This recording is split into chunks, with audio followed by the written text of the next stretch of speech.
welcome back to my channel. My name is Erin and today we are going to be doing my December wrap-up. This should really be called my Christmas book wrap-up because I basically, toward the end of the month, read all Christmas books. Basically my TBR went out the window this month.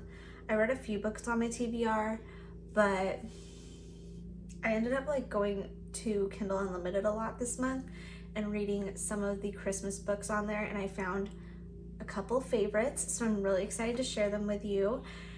And yeah, let's get started and talk about all the books I read in December. So the first book I read this month was Then She Was Gone by Lisa Jewell. This is a thriller. It's about a woman whose daughter goes missing when she's younger, and it flashes forward I think 10 years, and she meets this man and he has a daughter, and she's looks exactly like her daughter who went missing. So she's basically trying to piece together what happened. So this was my first Lisa Jewell book and it did not disappoint. I cannot wait to read more. I went out and bought another Lisa Jewell book right after finishing this. I cannot wait to read more of her backlist. I love her writing style, really great, fast-paced. You get really in depth with the characters and with the other family members, and how her relationship with her other daughter was impacted by all of this, as well as an amazing little plot twist. Now I did kind of guess the plot twist halfway through the book, but obviously there was more to it than exactly what I suspected. So I just could not wait to get through this and find out what happened and find out what happens with the guy and everything like that. So this was definitely a great book. I gave it a 4.5 star, almost perfect. I didn't love it as much as In My Dreams I Hold a Knife, but it was a very good thriller and I can't wait to read more of her books. The next book I read was Icebreaker by Hannah Grace. I read this on my Kindle. It is a Kindle Unlimited book.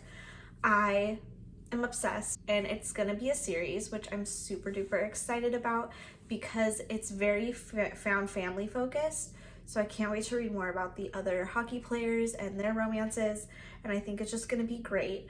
It is a grumpy sunshine where the girl is grumpy, which I've never really read that trope, and it's my new favorite trope. Refreshing and different, and I feel like the author did it really well. So I loved their little banter back and forth. But basically it's about a figure skater and a hockey player, and they're in college. They are in college sports.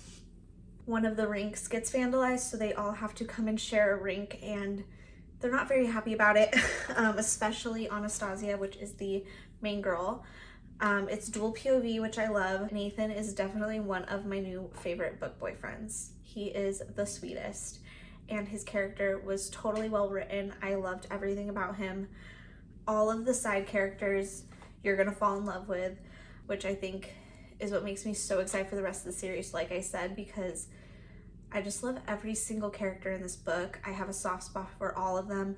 They were written so well. They have such personality, and I think that's super important in a book like this and what makes it stand out from other books, and definitely loved it. It was a 4.75 star. So next we are getting into some Christmas reads. I picked up One Day in December by Josie Silver.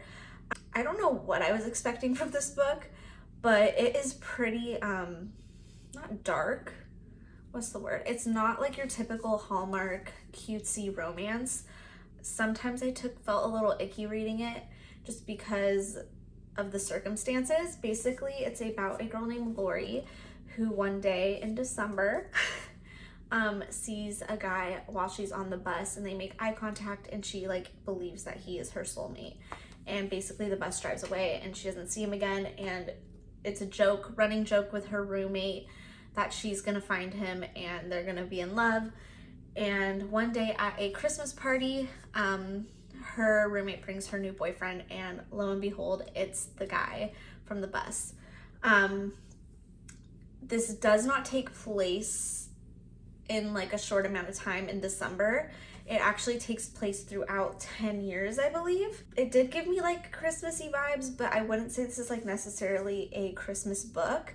It's not fully focused during Christmas time, but there are Christmassy, wintry elements to it, which I liked. It's not a Hallmarky Christmas book by any means. It's pretty emotional to read, you know, to read about them just missing each other, and like it's almost like wrong place, wrong time kind of thing. I loved Lori's relationship with her roommate, Sarah, a lot. I thought that I loved their banter. I loved their friendship. Basically, I really liked the ending of this book. The one thing that really bothered me though was I didn't really like Jack all that much for most of the book. I almost was like, Lori, why do you want to be with him? Like, he kind of sounds like a jerk. And I don't know if it's because we were reading Jack's POV and so we're reading his thoughts. And his thoughts sometimes were like kind of effed up. Like, I was kind of like, why are you with Sarah if you're thinking this, you know? And he was with Sarah for a long time throughout the book. It's not like a short-lived romance. Like, they had a serious relationship. So it's just weird to read someone's thoughts and like he's thinking about other women and kind of a jerk. But he kind of redeems himself through the second half of the book. I upped my rating. It was going to be a 3.75. And then I upped it to 4-star just because I did really enjoy it. I felt like this was a good Christmas book. It wasn't too cheesy. If you are looking for a little Christmassy read, I know Christmas is over and December's over, but this is a good one to pick up maybe next year. The next book I read was The Hunting Party by Lucy Foley. This is the first Lucy Foley book I've ever picked up. It was okay. I've read better thrillers. It's about friends who go up to the Scottish mountains, the Scottish wilderness, to like a remote resort. That's the word, remote. Those like rich people drama-y things, and then someone gets murdered and we're trying to figure out who gets murdered, and it takes place like in dual timelines. So it was okay. Like I said, I felt like it was kind of slow and there were a lot of characters in this and it almost confused me who was with who and like who was who for like halfway of the book. I started to get the hang of it, but it was not as easy to follow as I wanted it to. I felt like not much happened for like the first half of this book. Until like the last 100 pages, that's when everything starts to happen. You don't know who's murdered until like the end, which is super weird. So we're like talking about the body and talking about all this stuff and you have no clue what's going on. I gave it a 3-star. The killer to me wasn't very predictable to me. I didn't guess it until about the end when we're kind of getting there. I was like, okay, I see where we're going with this. So that was good, but like I said, it was pretty slow until the last 100 pages. So I just felt like I couldn't give it more than a 3-star, but it wasn't something like I was like really struggling to get through. Just kind of a lot of info and a lot of characters to follow. So I say like you could give it a try, but it's not like one of my favorite thrillers of all time, so there's that. Next, I read another like Christmassy book, and this was All I Want for Christmas by Maggie Knox. This is definitely your run-of-the-mill Hallmark book. Basically, it's about two singers in Nashville, Sadie and Max. They're on some like talent show, like kind of like American Idol, and they're on it separately. Max's dad is a famous country singer, so he's trying to like make it himself, like make it into the business himself without his dad's help. So like this is his last chance, and they are partnered up to do a duet together and everyone loves their chemistry. So basically the show tells them that they need to sing together for the rest of the show or else one of them's gonna get kicked off. So then they end up becoming a duo and they don't like each other. Now, that's what the synopsis says. I had some issues with this book. I did give it a 3-star because I liked the ending of it, but I feel like the synopsis is a little misleading. I don't feel like these people were real enemies to lovers. Like the banter just wasn't there.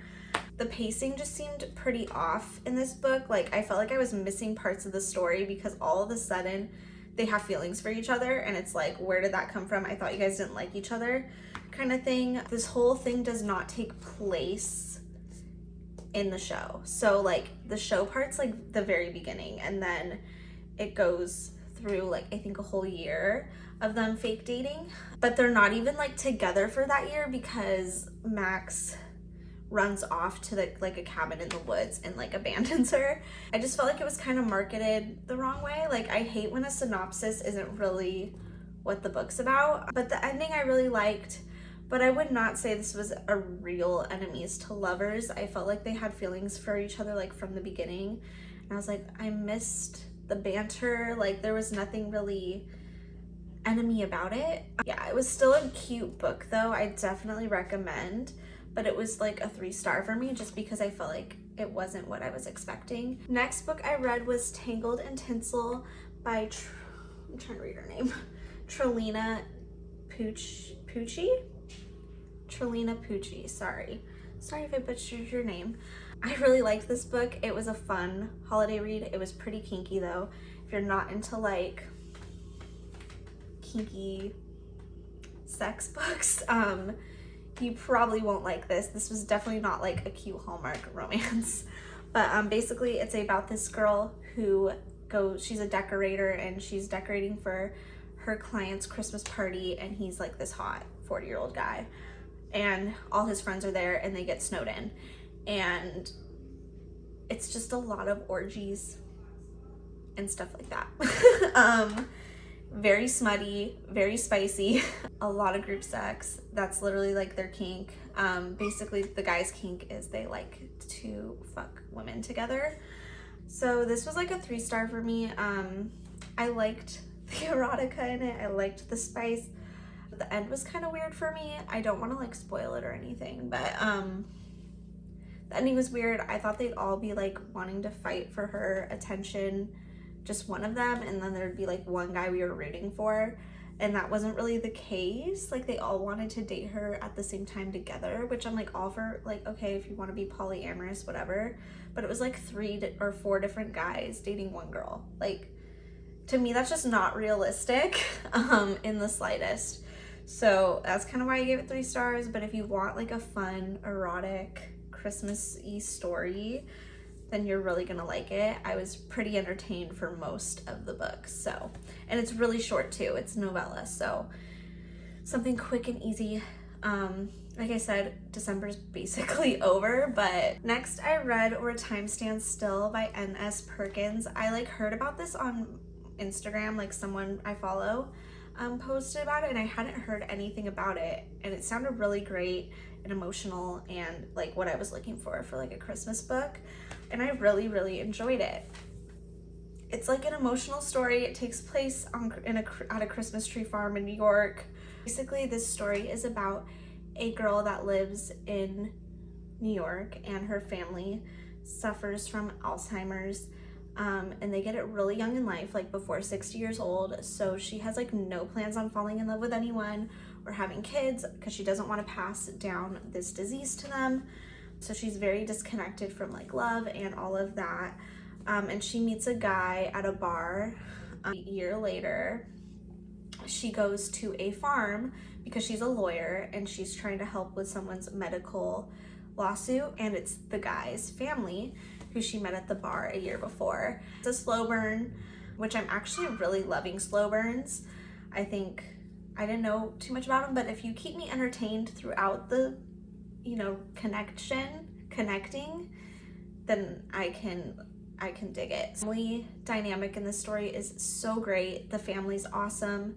You really get to see more than just a couple falling in love, which, like I've always said, I love.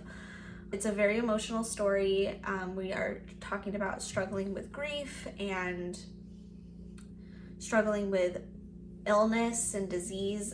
So it is pretty deep. Check some trigger warnings. There are trigger warnings at the beginning of the book, so you can read those and see if it's right for you. But like I said, there's a lot of dealing with Alzheimer's in this book, so if that's something like you struggle personally in life, maybe skip out on it. But I really loved it. Really great book. I gave it 4 stars. So the last book I read, which I actually just finished like an hour ago, is The Plight Before Christmas by Kate Stewart. I think she wrote the Flock series. Correct me if I'm wrong, but I saw a lot of people talking about this book, so then it was another book I picked up. This was also Kindle Unlimited, but this book was the perfect ending to my month. It was everything I look for in a Christmas book. Not too cheesy. It was fun, and the romance was great and not lackluster. Basically, this is about a girl who she's 38 years old and she works at a advertising firm, and just everything in her life seems to be going wrong, and she has to go up to her grandma and grandpa's cabin for Christmas, like she does every year, to meet up with her family. And her brother brings her ex from college, who she was madly in love with, like didn't date anyone else after him seriously. Like, she was in love with this man, still is, but there was a big falling out between them, and she doesn't know if she could ever forgive him. So he shows up, her brother doesn't know about it. I loved the family in this book. It was so fun. The interactions, there were kids in this book, which I really liked, and all their interactions and their family dynamics were fabulous. So well written. You could really get every character's personality, which is something I really enjoy. I loved the banter between Eli and Whitney, which are our two main love interests, but the ending, little plot twist at the end where you find out like why he kind of broke her heart, was super emotional. I cried a little bit, and I just loved the reconnection at the end. And like I said, the family dynamics really just added to the story and gave it so much character. And this was definitely a 5-star read. My favorite Christmas book I've ever read. So definitely recommend The Plight Before Christmas. So those are all the books I read in December. I really messed up this month and didn't read much of my TBR. I'm hoping starting next month we can get back into reading my physical TBR, which I desperately need to do. But yeah, I hope you guys enjoyed. Let me know down below what your favorite book you read this month was. And if you liked it, comment, like, subscribe. And I will see you all in my next video. Bye.